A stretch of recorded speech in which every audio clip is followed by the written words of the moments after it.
Ok, vamos a ver la parte de aplicación ya en un motor del sistema de ignición. En este caso es un motor Continental, el mismo que hemos estado viendo del un Cessna 421, que es a base de magnetos. Ok, estos magnetos de este motor son magnetos eh, separados. De un lado hay un magneto y del otro lado hay otro magneto, donde dentro vamos a tener la parte de calibración del magneto en cuanto al desfase de la chispa que va a generar para mandarla hacia las bujías. ¿Ok? En la parte del distribuidor vamos a tener una marca de referencia que nos va a decir en el punto o en el momento en el que el distribuidor está tocando la línea de salida. ¿Ok? Esa línea de salida es la línea de el pistón número 1. ¿Ok?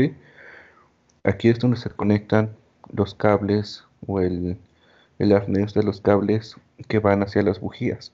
Entonces, cada uno de estos contactos, generalmente al costado, tienen una marca o una indicación. ¿Ok?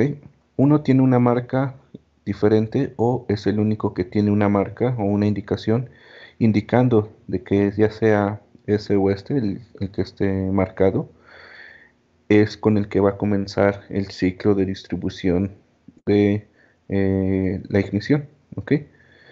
Estas conexiones van a estar acomodadas en función del orden de encendido. Si empezamos con el 1, después pasamos al 1, 3, 5, 2, 4, 6, al orden de encendido en función del motor.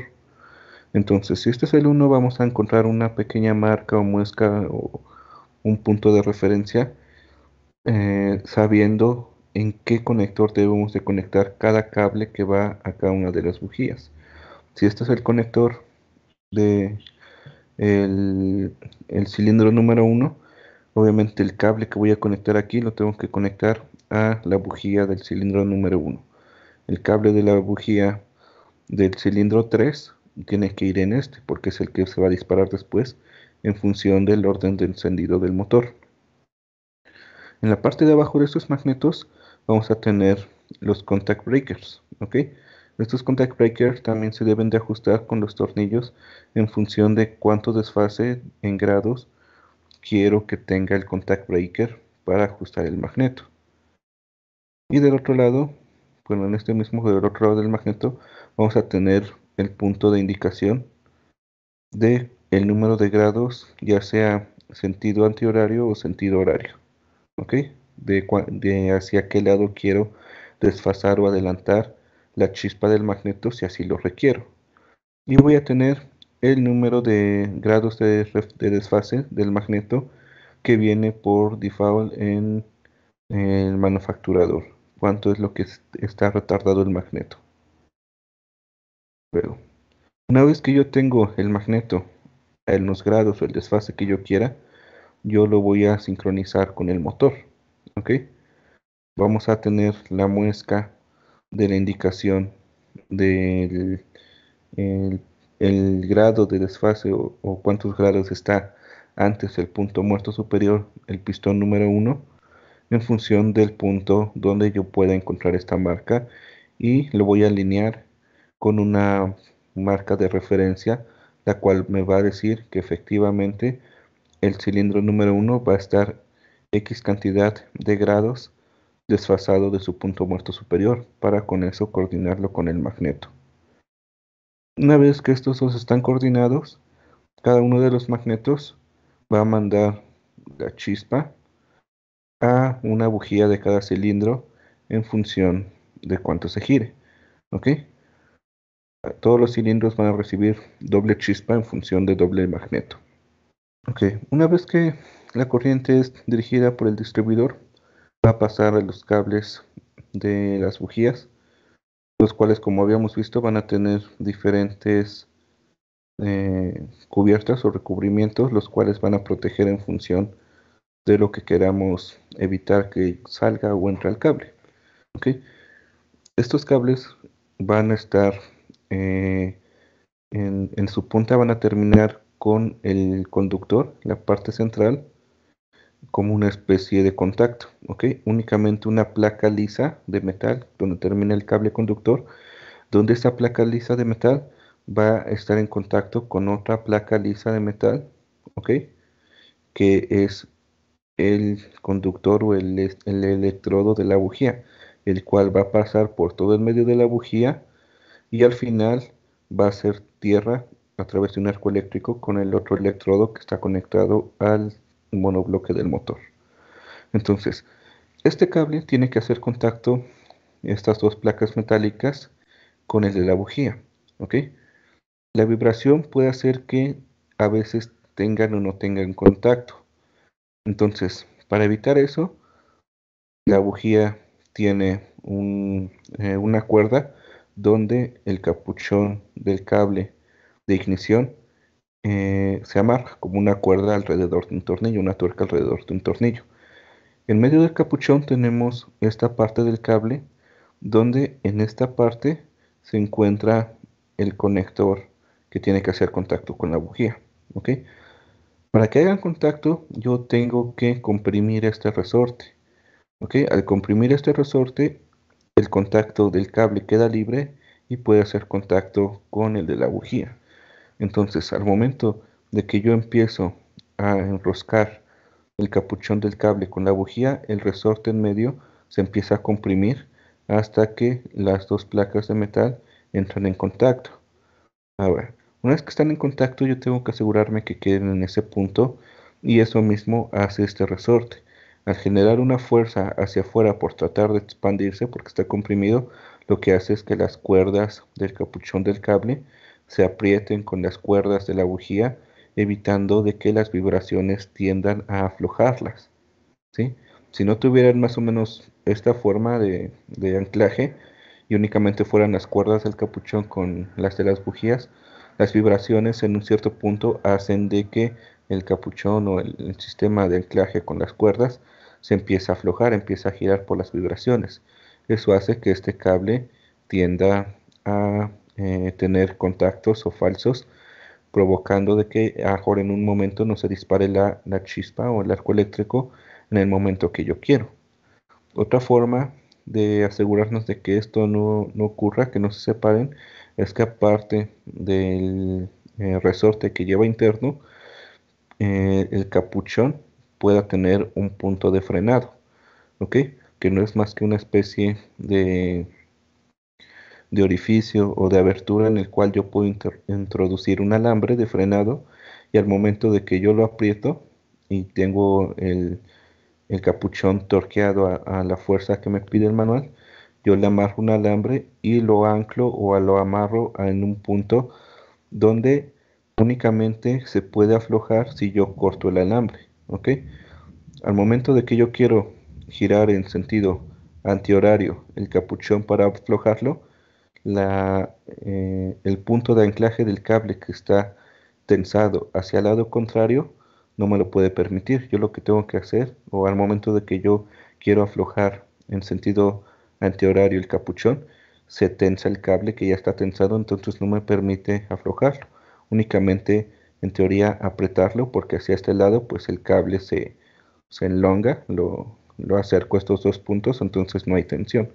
Entonces, si las vibraciones del motor tienden a aflojar el capuchón, el alambre tenso evita que gire más de un cierto punto, ¿ok? Y ya cuando se requiere quitar por mantenimiento, pues se corta con unas pinzas el cable y se desenrosca el capuchón. Esto es lo que hemos visto en motores con sistema análogo, ¿ok? Dos magnetos, o uno, depende del diseño, en este caso son dos, conectados a la caja de accesorios, parte trasera del motor, donde dentro se genera la corriente eléctrica y es distribuida a cada una de las bujías de forma mecánica. Ahora, la otra parte es la parte, eh, aquí no me deja comentar, es la parte digital, ¿ok? Esta parte digital habíamos visto que ya no se necesitan magnetos, que la corriente es generada a partir de otro componente u otro sistema, el cual va a mantener una corriente continua y obviamente unas bobinas de subida tienen que aumentar esa corriente a un alto voltaje para que se descargue en las bujías de cada una de las bobinas. ¿Ok? Estos sistemas también van a tener dos bujías en cada cilindro para mantener encendido el motor en dado caso de que una de las dos unidades, que en este caso es el circuito alfa y el circuito bravo, llegara a fallar. ¿Ok? En este caso no vamos a tener nada más una bobina como en el caso de los magnetos. Vamos a tener dos bobinas por si alguna falla. ¿Ok? Es un doble sistema de seguridad. Ahora, viéndolo de la bujía hacia atrás, yo tengo, bueno, aquí están representados por este espacio, entre estos dos cables, mis bujías. Un instante o un punto, un elemento atrás, yo tengo mis bobinas de subida, las cuales van a recibir un voltaje alto y de alto amperaje y lo van a transformar en un voltaje muy alto y de bajo amperaje para generar un arco eléctrico. En este ejemplo, que es un motor Rotax 912, yo tengo cuatro bujías, perdón, cuatro bobinas. ¿Ok? Estas bobinas van a alimentar las bujías del motor. Pero para que estas bujías, perdón, estas bobinas generen un alto voltaje, yo las tengo que alimentar con otro voltaje. ¿Ok? Ese voltaje los magnetos lo generaba el magneto con su bobina. En este caso, lo vamos a generar a través de un generador, ¿sí? Que es el que está acá.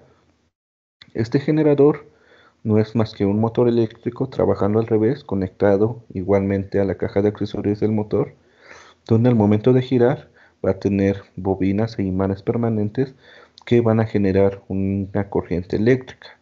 Esa corriente eléctrica que va a estar generando va a ser enviada a través de dos pequeñas bobinas que van a estar alimentando el circuito de ignición alfa y el otro el circuito de ignición bravo.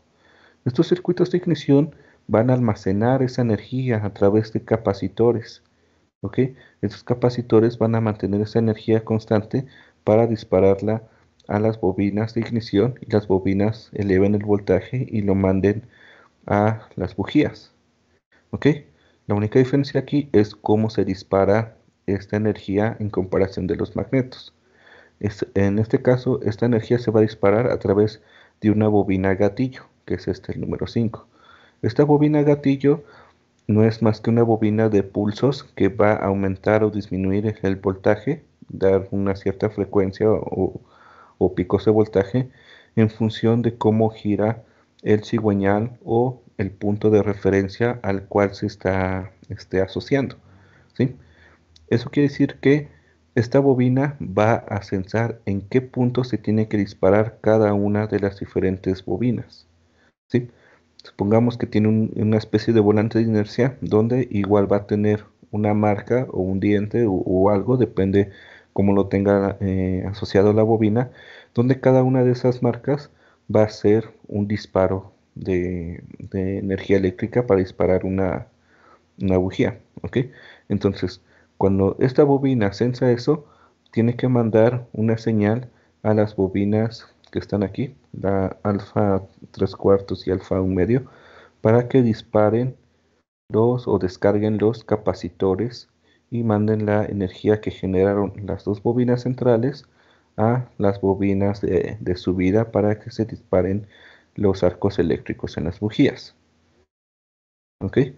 Entonces, la número 5 es una bobina de control o de disparo que le dice a las cuatro que controlan los disparadores del capacitor en qué momento dejen salir la energía o disparen la energía para que sea elevada en un alto voltaje y llegue a las bujías.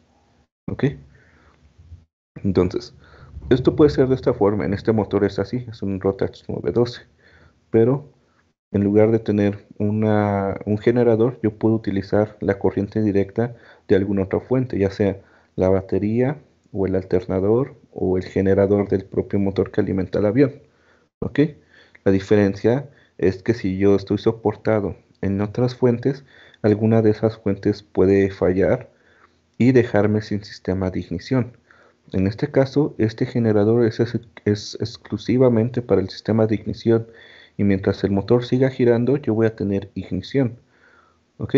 Supongamos que en uno de los otros sistemas falla alguna computadora o algo y me quedo sin electricidad porque no sé, falló el alternador, pero también me voy a quedar sin ignición. Aunque el motor siga girando, se va a apagar porque yo dejo de mandar la ignición.